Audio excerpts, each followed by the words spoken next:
Are you a leader who's challenged by team communication that requires that tricky balance between totally directive, this is how it is, and purely collaborative, I want to know what you think?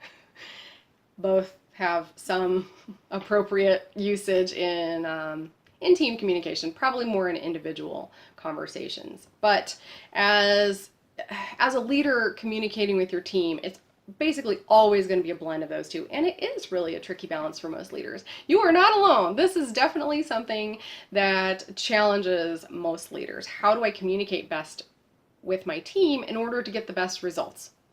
Right? Okay.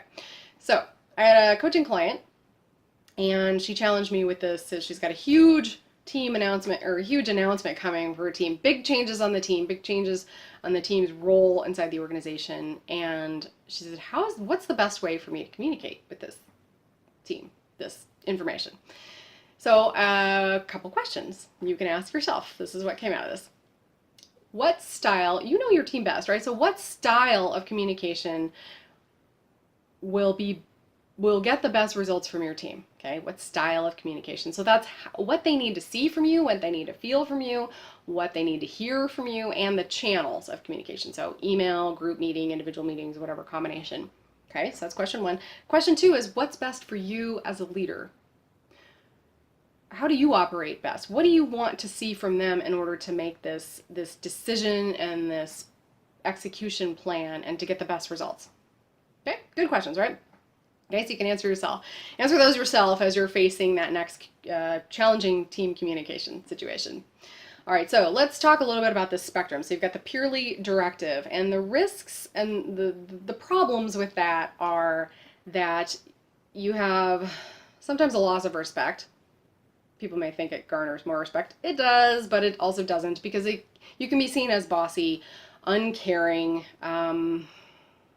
and then I think the loss of buy-in, and probably the most critical thing here, is if you're not asking those people closest to the work for their insights and input, then you're probably missing some critical information that could make a better decision and better results. Okay, and on the other side, we have the purely collaborative approach, very democratic, people may call it, of asking a lot of questions. What do you think? What should we do?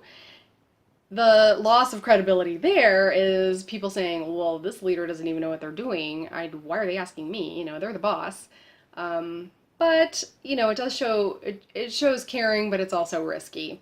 So the biggest challenge there is probably the slowing down of the process, the decision making or whatever's going on, and then that loss of respect for the leader. Okay, so it's going to be a blend in there, tricky balance that it can be. So the style of communication that this client landed on, I think, is a really good one for a lot of different scenarios. Now, the channel of communication is going to vary by, your team norms and your company and what you're comfortable with and all that. So we have, a combination of email, group meeting, individual meetings, whatever that is. So what she's communicating is inside a very specific structure and a directive approach. This is what's happening, and this is by when. So there's a very clear deadline, there's a very specific process that the team is expected to follow. This is exactly what I need to see from you individually and from you as a team to make this process go more smoothly. I also want your input on this. I will be making the final decision on X date, and then we'll announce the execution plan. But giving them the opportunities to approach you, so probably more than one, and you might have to, depending on your team and your style, you might want to include some sort of anonymous feedback mechanism. If that's the only way you're going to get really good information from your team, you have to go anonymous, well, then that's fine. It depends how important this situation is, right? But hopefully, well, okay, we all know that some people are not going to be comfortable saying anything in front of a group. Some people are not going to be comfortable saying anything to their boss, even in an individual meeting. And that's a whole other leadership conversation and video probably. But anyway, we know these things are going to be challenged. So you have to give them another way. So whether that's email and writing, anonymous, whatever.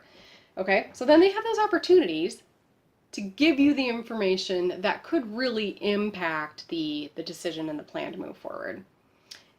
and you get their buy-in because they feel like they've been asked. Sometimes it's as simple as they feel like they were asked. And that you care. You care what they think. You may or may not totally care what they think, but